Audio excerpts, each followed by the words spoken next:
Hi, I'm Jesse Hirsh, and welcome to MetaViews. Recorded live in front of an automated audience with some goats too, who are running to their seats because they're kind of late. And today we've got Brittany Hansen, maybe talking about the merits of marketing sustainability. And truth be told, Brittany, I'm much more into alliteration, so I had the opportunity of doing the two M's together. It's more sustainability and marketing individually, I suspect, that we may get into. Although the way I tend to do this show as a spontaneous conversation is I like to create themes or pillars that we can weave through as I learn more about your ideas and work, and we sort of discuss some of the topics that come up. But we start every MetaViews episode with the news, and partly it's because MetaViews publishes a daily newsletter. And today we were actually talking about how the AI industry is really valuing people who are neurodivergent, that they have a particular skill set that the AI world is finding very valuable when it comes to dealing with data sets and mitigating bias. But Brittany, our primary goal in our news segment is to turn to our guest on an intuitive level and say, what are you watching? What are you paying attention to? And this could be personal news. This could be industry news. This could be tech news. This could be world news. But it's really under the guise of what should our audience be paying attention to in terms of something that, has caught your attention or at least your focus. I will tell you that neurodivergence is near and dear to my heart. I have two sons who are both autistic. And so we know about the value of that different kind of thinking. But the thing that I wanted to talk about today that sort of would guide us towards the rest of our conversation is the news about how many companies got in trouble with their really extravagant marketing, specifically Poppy Soda, sending out these incredible vending machines for the Super Bowl parties, and just how wasteful and what a bad flavor it's left in the mouths of so many people. And it's a great example because, it speaks to the kind of responsibility element that if you're going to run a campaign, you got to remember to do the pickup after, right? That it isn't just about the rush to get the content, the rush to get the concept, to get it out to the people, but to then think about the cleanup afterwards, the not just physical, but reputational when it comes to these types of risks. That's a phenomenal example. And to your point, does tease into where we're going to go with our conversation. Our second segment of every MetaViews, and I got to press that button again because I need the video to play through, is called WTF, or What's the Future? And this is because we are a future-centric podcast, and we similarly like to tap into our guests' intuition and sort of ask, what's on your event horizon? What are you paying attention to under the guise that there's nothing inevitable, provided you are paying attention? I'm definitely paying attention. I would say two things are coming in the future, and one you've already talked a lot about, so I won't stay on it too long, which is AI in everything. And really the second piece that I would talk about is individualized experiences as marketing. Mass marketing is going the way of all the earth. Nobody's interested in hearing what you have to say to everyone. They want to hear what you have to say to them as an individual. Well, and if I could ask a follow-up, I think to your point, attention seems to be pretty scarce these days.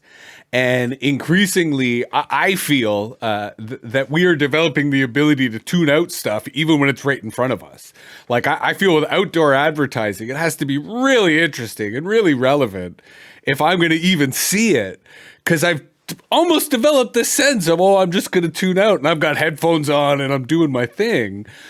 While I agree with your assertion that we are moving to a more individualized, how difficult will it be to still capture people's attention? Because it strikes me there's still a signal to noise part there that that not everyone's going to get, that not perhaps all brands are going to be capable of. So I'm curious to hear you kind of elaborate on the nuances that may come from such a paradigm. Yeah, absolutely. So you're not wrong. Some statistics say we're hit with upwards of 10,000 ads a day. You have to be good at tuning things out, or your brain would be in overdrive all the time. And most of those ads you don't even care about. They don't even affect you. Like, you probably do not need a lot of female products, but chances are really good you've seen some ads for them lately, right? So what is happening to the consumer in general is that we're like, I don't need any of this stuff. And actually, we get kind of ticked off about it. When you are doom scrolling through Instagram and your favorite influencer comes up and you find out that that reel is actually a sponsored reel for Sugar Bee apples, you scroll past it. You don't watch the whole thing. It's annoying.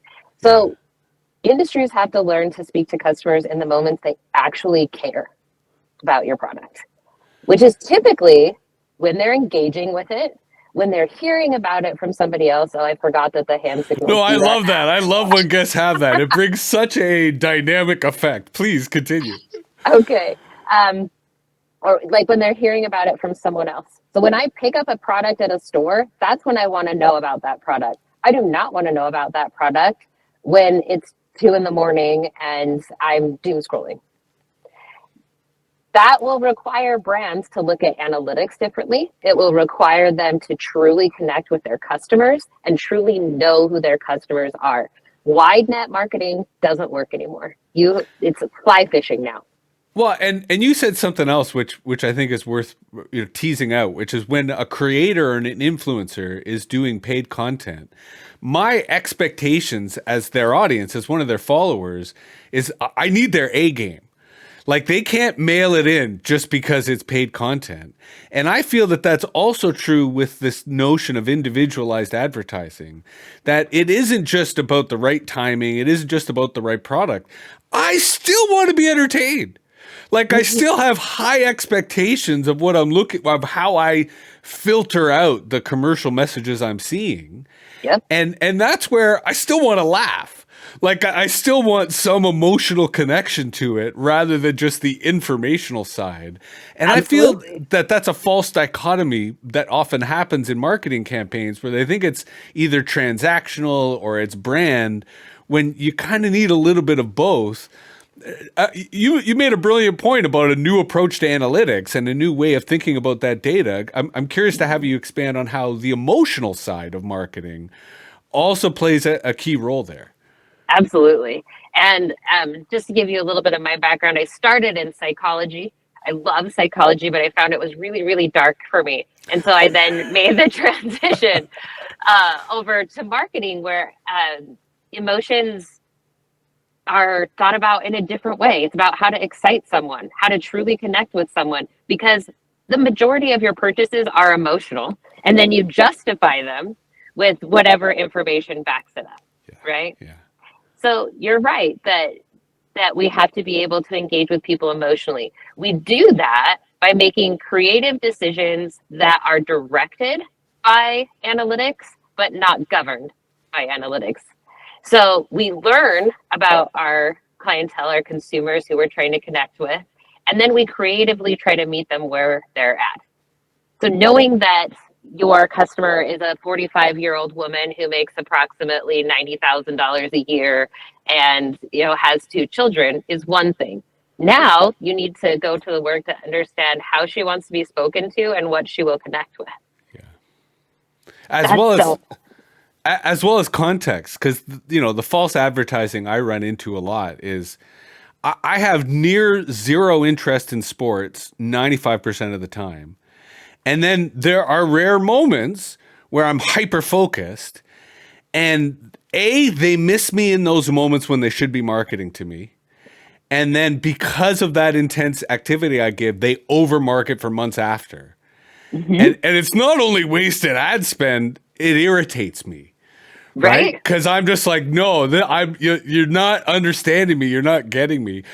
We'll come back to this in the marketing piece, because I want to get into sustainability, because I'm also anticipating, I want to talk about emotions and startups, because I think that's an area where you could have a lot of insights that most people kind of ignore. So that does, on a segue level, bring us into our feature conversation. This is our turkey prez coming home to roost. Sustainability is a very powerful word, but also a subjective. A lot of people have a different approach, a different notion of sustainability, and I certainly think it's multi-layered. Like it inherently has different applications depending upon the area you're bringing it to. So Brittany, I would love just to kind of center us or ground us. What's your approach to sustainability? How do you conceive of it? And more importantly, how do you communicate it? Because in our context of marketing, in our context of this conversation, I think, that's the crux of it. Yeah, it absolutely is. And you're right, sustainability is multifaceted. And we tend to think of it as either you're brown or you're green. I just had this conversation with someone last night. That is absolutely not true. It's a spectrum. Most of us are somewhere in between. And many of us are trying to make little improvements because it's not possible for most of us to restructure our entire lives tomorrow. Mm-hmm. My concept of sustainability is that when you really look at sustainability, it's about being kind to yourself, to others, on the planet. If I really want to be kind to myself, I have to think about what's going to happen tomorrow. If I really care about other people, I'll make decisions based on that. And if I really care about our planet, I will make decisions based on that. Sustainability is really difficult to talk about in many senses, but I'm glad we're talking about it because it's something I talk about a lot because it gets a bad rap as being political. Mm-hmm. Some of the movements behind sustainability are political. Sustainability in and of itself is not political. It is an ethical dilemma. It is a moral thing where we have to decide where we stand on the issues that undoubtedly exist and what we're going to do about them. Mm-hmm. And to your point, because it's ethical and moral, that means it's distinct from politics in that politics is going to debate or differ on what to do about it. But to your point, its ethical and moral imperative exists regardless of what political debates are happening, right? Yeah. In the sense that the weather becomes more volatile regardless of what we think of it. Right. There's more microplastics in the ocean, whether or not you're a Republican or a Democrat or a Libertarian or a Green Party. Yeah. There's just cold, hard facts, right? So we get to decide individually what we're going to do about it. Businesses get to decide what they're going to do about it. Where consumers end up in a hard spot and where storytelling and marketing ends up in a hard spot is that so many businesses end up doing what we're calling greenwashing. Where they tell a really great story about what they're doing. And in reality, all they're doing is buying carbon credits to offset the damage that they're doing. Mm-hmm. And I want to double down on that because I think that on the one hand, people are getting hip to the concept, but I don't think they fully understand the consequences. And this is where I suspect you might, that I feel that the organizations, the businesses that engage in greenwashing are embracing a kind of liability that they may feel they're getting short-term benefits from jumping on a bandwagon, but they're not actually really understanding how sustainability can help their bottom line, how sustainability can help their long-term strategy, i.e. sustainability, i.e. bottom line. Can you unpack that for us so that we can understand why those superficial approaches are actually not in the fiduciary duty of these organizations? Yes, let's discuss that. So for the top reason that doesn't work for you is because you create a fan base based on people who actually believe in what you're preaching. And then when they find out you're not doing that, they're pissed now, right? Like they're mad at you. This is where you get corporate boycotting. But the other piece of that is if you really take the time to look at the projected ROI when you make strategic, sustainable decisions, there's actually ROI there.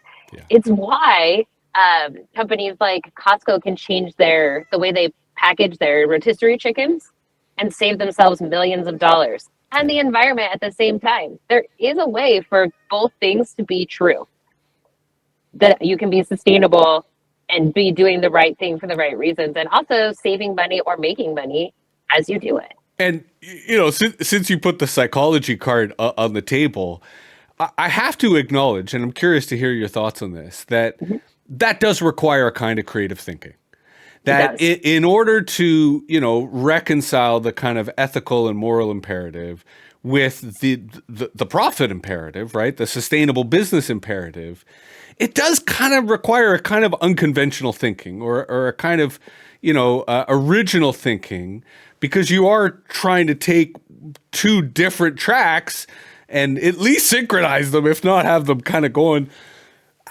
Give us some advice on that. Like, how do you wrestle with that? What is the kind of psychological approach or the cognitive approach Yeah. that both incentivizes entrepreneurs, that incentivizes people, who are in a budgetary authority, who have purchasing decision, to be thinking about how to align these two, and to your point, and my affirmation, prosper as a result, right? Mhm. Especially in times of climate uncertainty.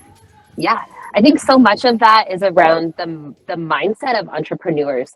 So what's happening inside of sustainability is largely innovative right now, which is why big corporations aren't doing it, because at that level it's expensive to do it and it requires a level of creativity that a bloated company cannot execute. Entrepreneurs are extremely well positioned to take these kinds of initiatives and change them. And the easiest way for entrepreneurs to take that and to really run with it is to say, how badly do I want to be a hero? Everybody wants to be a hero, right? And how badly do I want to be successful? Oh, well, I definitely want to be successful. Cool. The way to do that is through sustainable initiatives right now. You Mm-hmm. get to be a hero and you get to be successful. Mm-hmm. Um, and you're successful, A, because you get to tell the story to millions of people who resonate with what you're doing, but B, because you'll save money. You want to do less printed things and speak through QR codes and digital messaging? Great. That's what we want anyway, and it's going to save you so much money on printing. You want to make your packaging contain 20% less plastic? Great. Like, you'll make so much more money even just on shipping. Costco saves millions of dollars on the way they ship their containers because they went that direction. So Mm-hmm. it's about the mindset of how can I creatively meet my needs. We're wired to do that as humans anyway. Mm-hmm. We're, Although, to your point, it does kind of require a psychological shift to see those opportunities. And yes. I want to use something else you said to pivot us to talk about startups. In that, I think for larger enterprises, there is not just a kind of inertia, but a kind of sunken capital that makes it harder for them to do new things, makes it harder for them to embrace stuff. And that's often why startups have more of a freedom, more of a privilege to kind of from the ground up embrace these types of sustainable practices, kind of focus on building sustainability into their brand and into their storytelling. I'd love for you to comment on that dynamic, because we've sort of talked about entrepreneurs already, but let's get into kind of startup culture, and we'll start with more of the positive before we get with some of the challenges. But to what extent do you see startup culture as a potential hotbed of sustainability and innovation around sustainability? Oh, 100%. That's where it happens because you're small enough, you can make pivots. You don't have to re-educate 7,000 people that work underneath you. You're building your mentality, you're building the direction you're going to go, and you are light enough to move and change as necessary. If I work at a huge corporation, it's going to take 9 months for a new initiative to move out. I do work at what is essentially a startup. I'm making changes tomorrow. If I Yeah. find out that there's a better brand of straw we could be using, I'm bringing that into the office tomorrow. I don't have to okay that with anybody else. I just move on it. That's why startups are the right place for this kind of innovation. And Right and on. also you attract the kinds of minds that are excited about change, that are excited to do something where you can change the world, that are like, yeah, how could we do this differently? Way less interested in the day-to-day maintenance of things and more interested in the new and exciting. Well, and to your other point, you have the opportunity to build the culture from the ground up rather than try to change a culture of thousands of people in an enterprise where, why they chose to work at that organization may be completely different than the new vision or the new goals that come with embracing sustainability. Now, I did, part of why I wanted to talk to you today in terms of sort of looking at the issues and stories you talk about is I've spent maybe the last couple of decades in the larger startup milieu, mostly on the mentor side and mostly on the kind of entrepreneur in residence or expert in residence. And on the one hand, and I want to talk about this in a moment, part of that was around storytelling.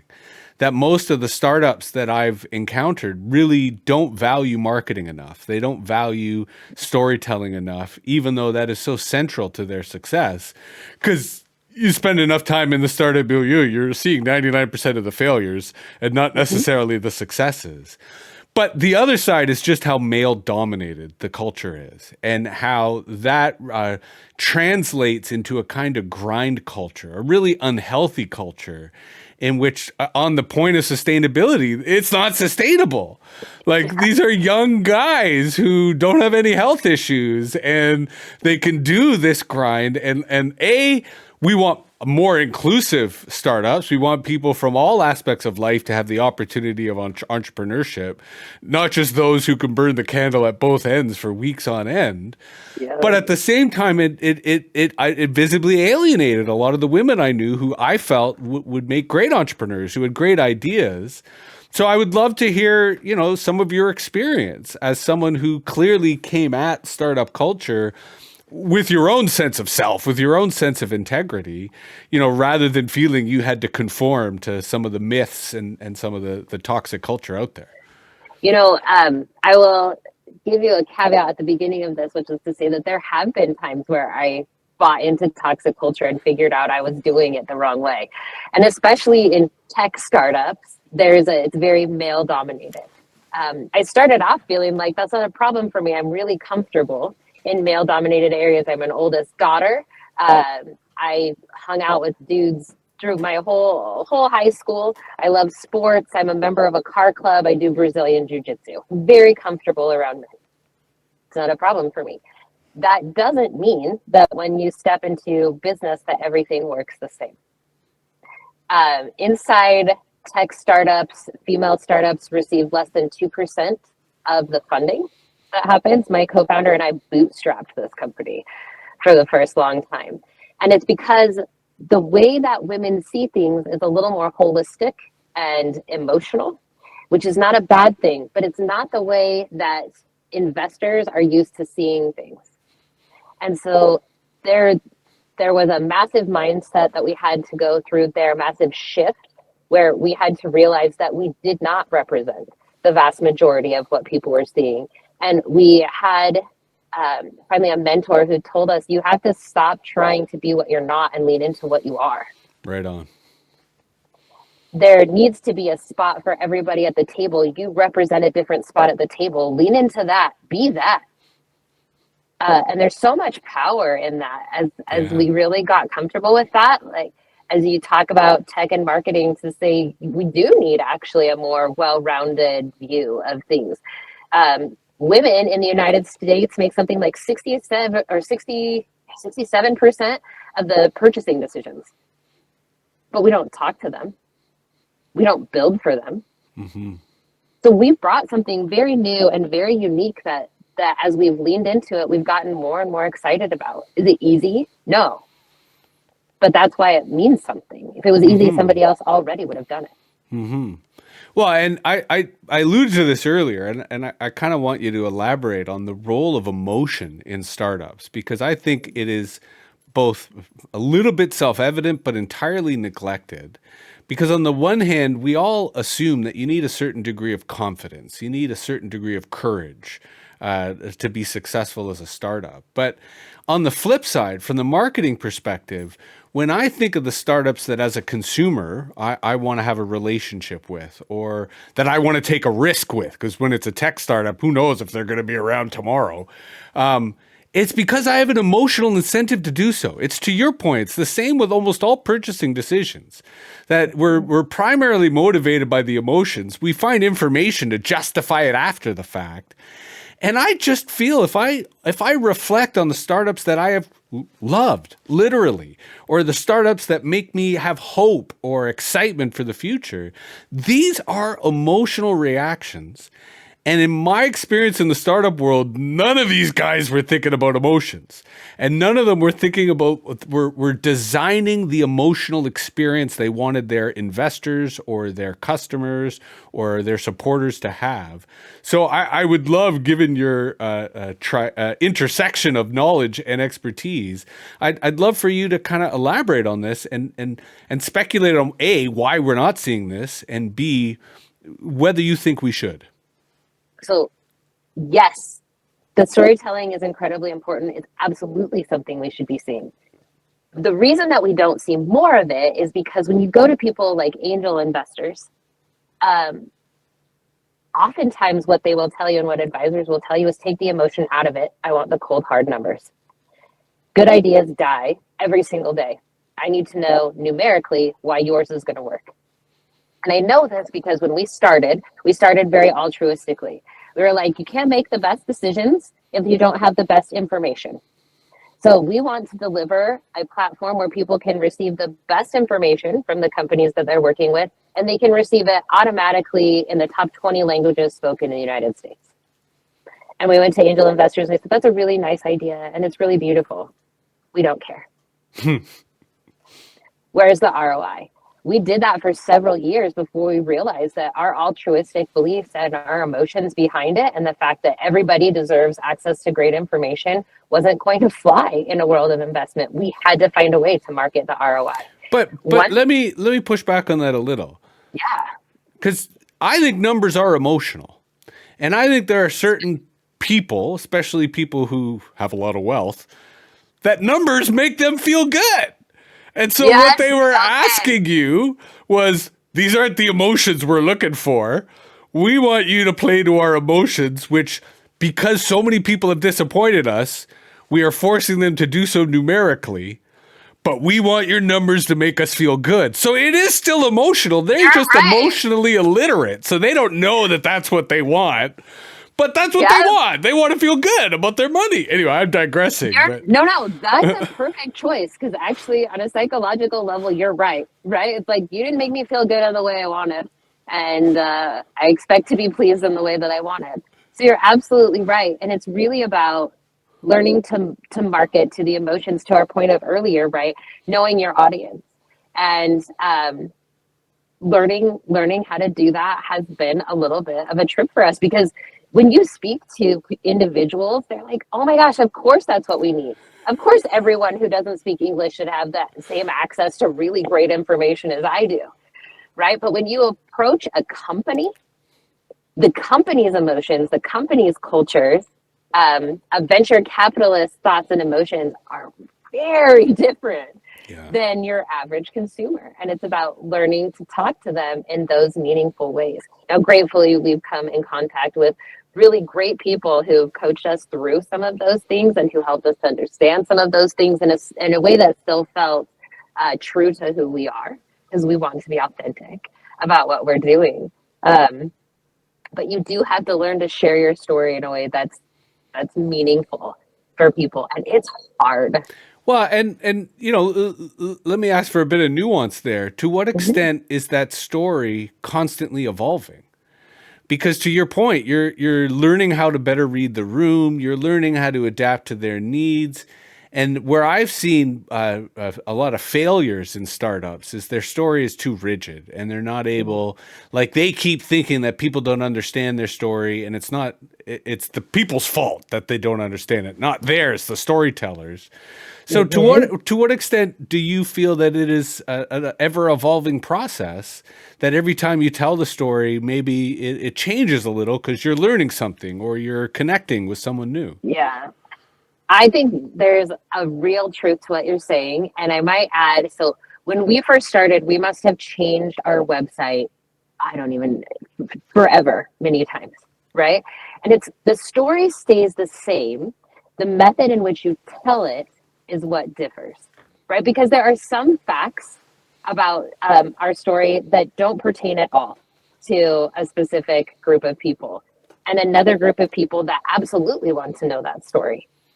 So it's not that the story changes; the facts stay the same. If you want to be true to yourself and you don't want to be like a greenwasher, a gender washer, you know, whatever thing is coming.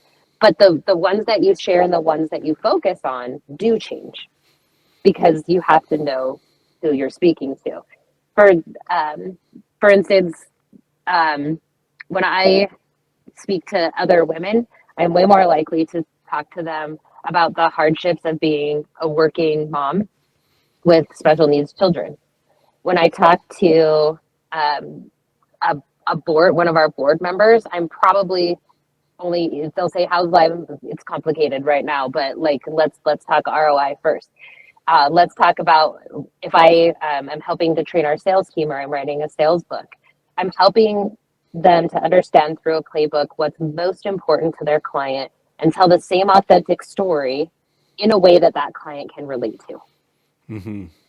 Because the connections aren't made with just cold hard facts. To your point, they're made through emotion.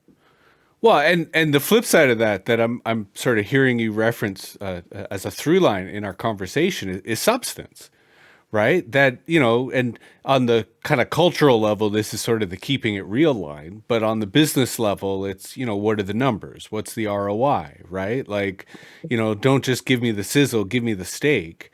So to bring us back to where we started in terms of the future of marketing and the future of, you know, commercial messaging, how do we accomplish that balance between, you know, targeting the individual when they need to be targeted, but giving them that substance, which earlier I alluded to in my own form is I want to be entertained, right? Mm-hmm. So, you know, give me like really good grade A content.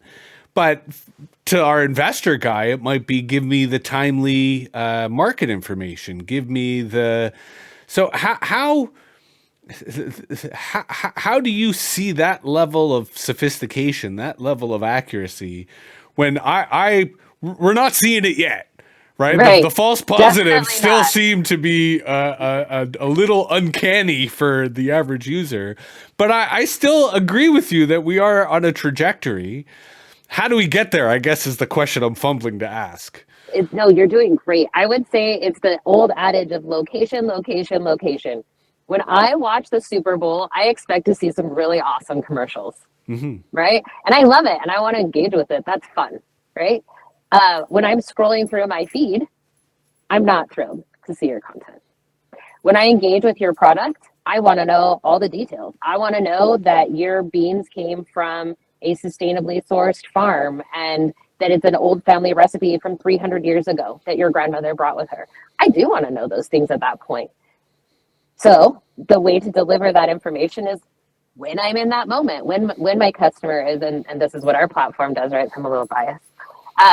To have a dynamic QR code on that that engages with my customer in a meaningful way and says, I see that you're engaging with our product. Here's the things that you need to know to make a purchase. Here's information you could share if you're interested in doing so. And here's how you reorder if you're interested in doing so. And I can deliver that content in a way that's true to my brand, whether I'm trying to make you laugh, which is a really effective marketing tool, right? Hmm. Or I'm Hmm. trying to connect to you emotionally so that you know when I say that your eggs are cage free, that actually doesn't mean that there was a 4-inch pad of grass outside a chicken coop and your chicken never saw the light of day, Yeah. right? It's Well, not creating. and let me get you to double down on that because I think that's a really interesting example of the technology that you're offering in terms of the food traceability. Because, you know, food traceability is something we've heard a lot about for a while. I think the more that consumers recognize it as an option, the more that they will use it. Like I really see it as a positive contribution to both our food system, but also potentially people's health in terms of Yes. thinking about what they consume. So, you know, take a moment to go on a kind of deep dive and explain to us how it could come together. Like, what are the pieces that need to come into place? Because I appreciate the idea that for the consumer, it's the QR code, right? Where they're able to kind of connect digitally to the product when they're there in the store. But what kind of back end has to be in place, to your point about a platform, for that to be substantive, meaningful, so that it's not greenwashing, so that it's not, some of the other superficial approaches to food that we've seen. Yeah. So we work on the back end too, and it's really just about connecting and about understanding what the consumer cares about through the supply chain. So when, for instance, if I'm working at a farm and then it passes to a wholesale grower, right? Or a wholesale buyer, that wholesale buyer needs to understand all the certifications I have, and they need to understand my story so that they know it fits right for them. Trader Joe's isn't going to be buying from Nestle, right? So I need to explain why my cocoa is the best cocoa that they could be buying. That goes to the wholesale buyer, who then has the appropriate information to give to distributors, and then distributors get to educate consumers. It's about transparency the whole way through. Because to your earlier point, and here I will self-identify myself as a weirdo and an outlier and not necessarily representative of the consumer whole, I fantasize of a day where I go into the grocery store, I'm looking at my produce, I scan the QR code, and it says, it's Farmer John. He's in Vermont. His dog is named Fluffy. Yes! Press here to tell him that you enjoyed it. Like, I would love for that level of specificity, granularity, and most importantly, social media interaction. So I can be like, thanks, man. Thanks for the food. Or thanks, woman. Like whoever it is. Yes. That is a fantasy for me, and I would love to see that happen, because I think that would make a huge difference. Like a genie right now, because that's what we're doing. Yeah. So like we work with a company called Zaka Hummus, and they own Zenner Farms up in northern Idaho.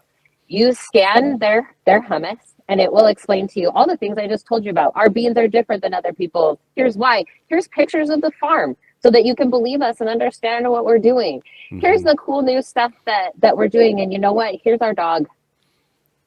I built one for fun for my husband and I are we were talking about this earlier, micro homesteaders. We call our house Quail Hollow Homestead because we raise quail and bees and all kinds of little things. I made an app so when people buy birds from me, that they can see what else came from our property, who I am, how their birds were treated, what they ate, because I get our food from a very specific person. All of those things, so that you know what you're bringing into your home is the best decision for you. I mean, we're a little off track, but again, I think this is firmly. I didn't mean to pull you. No. I like this. I'm taking us further, and I'm claiming this under the guise of sustainability, because I think that is what we're talking about. And my dog is about to start yelling at the dogs who are outside. How do we get more farmers? How do we get more producers on side with this? Because that is where I've seen some resistance, and it's not necessarily, I would say, a rational resistance. It's more the if it ain't broke, don't fix it resistance. There's some of that. They don't understand what I see is the value add, that you can go beyond the commodity market to start actually charging more of a premium, because your story allows you to do that. Again, I'm curious to hear your thoughts on how we get more people embracing this kind of connectivity. Yes, and it's a really good point. There is some of the, if it's not broke, we don't need to fix it. There's also an overwhelm of how am I supposed to do this? Yeah. And does it really increase my bottom line? It's hard for farmers right now. When you're growing what is essentially a commodity, and your only competitive edge in your view, and this is what we have to help people understand, is to drop the price by 10 cents so you're less expensive than the potato grower next to you. Investing in something that, even if it's cheap, even if it's $10,000 a year, right? That's $10,000 a year off your bottom line. How do you justify that? And people say they care, but do they really, right? And the truth is, increasingly, yes, millennials and Gen Zers we're a cause-based people. I'm an elder millennial. I'm a cause-based person. I'm more likely to buy a pair of socks that cost me a few dollars extra if I know that a pair gets donated to someone who's homeless, right? I am definitely more likely to buy your strawberries if they were locally grown. I want those stories. Yeah. What we have to create as a society is people who are empathetic towards farmers and understand their plight. People who understand, as we talked about earlier, the realm of brown to green. We think I can only market myself as green if my entire operation is solar powered and I only grow crops that require no water in the middle of the desert. Nope. No. Yeah. Are you making steps? Consumers want to hear about that. Well, and You have, that's, perfection as the enemy of progress.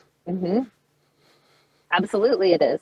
And it sounds so scary to many farmers. It's like people are going to judge me. It's like, I have really bad news for you. They're judging you anyway. I know. Like, I have that argument with people all the time. It's like, you're getting, my dogs judge me. I didn't feed them in time, and they're like, you're gonna get judged. Just be yourself, and do what you think is best.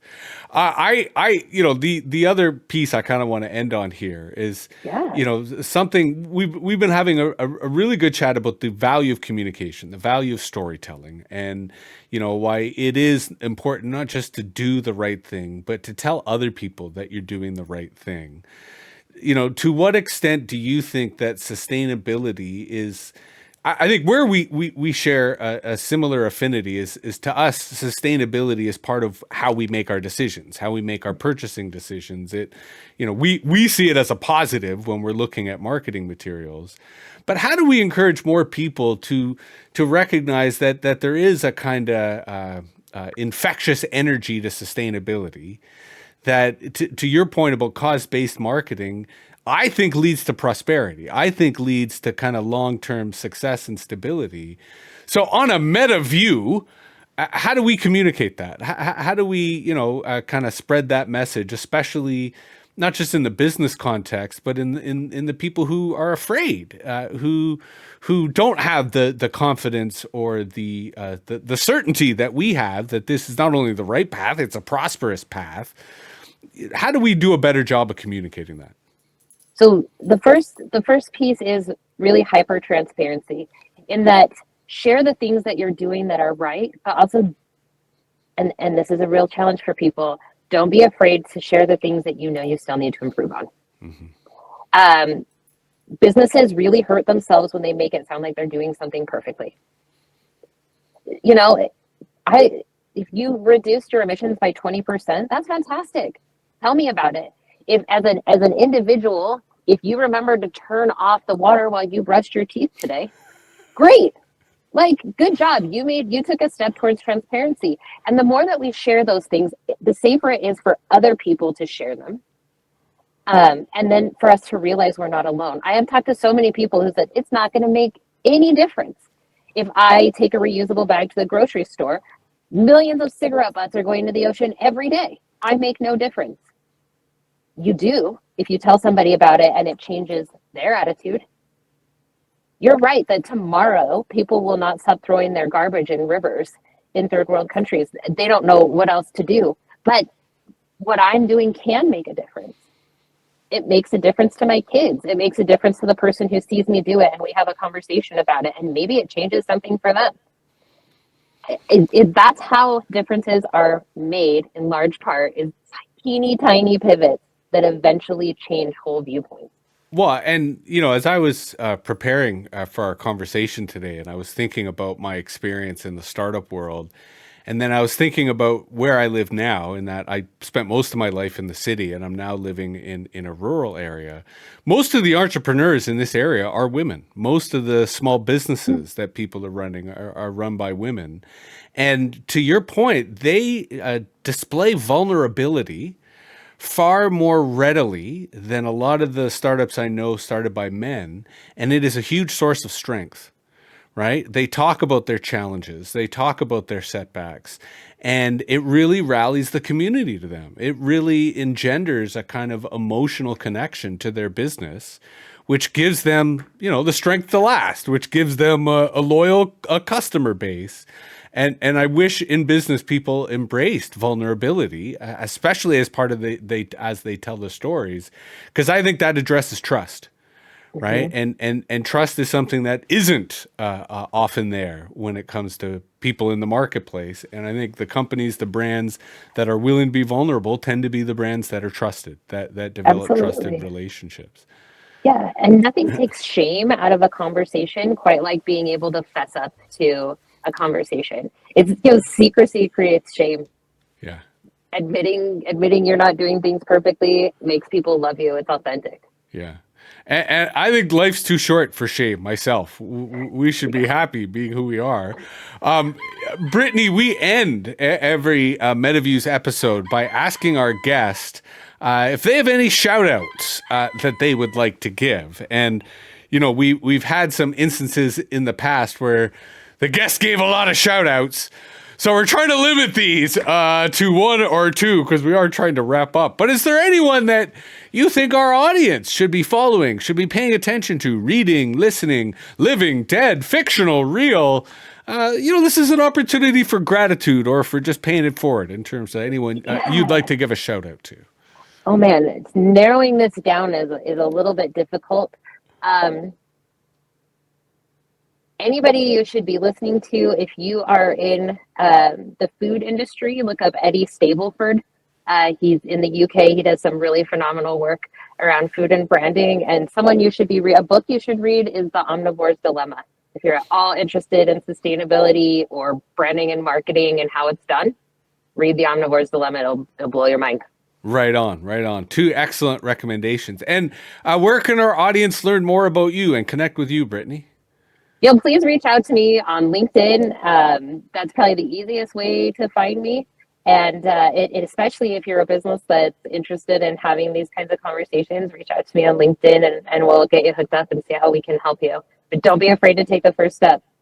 Right on. The first step of many steps, because I think while it is important to take the first step, it's a marathon, not a sprint. So just keep taking those steps.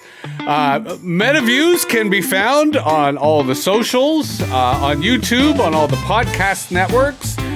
Thank you, Brittany. That has been a fantastic conversation. I didn't have a chance to look at my calendar to see what our next episode is, but it'll probably be soon. But it may not be as fantastic as this one was. I always like to moderate the expectations of my audience that when we have a great episode, the next one may not be. It's the law of averages. But thanks again. We'll be here soon. Harriet, one of my dogs, has been patiently sitting beside me, waiting for lunch. And now that I've said the word, I have to follow through on my commitment. So thanks again. We'll see y'all soon.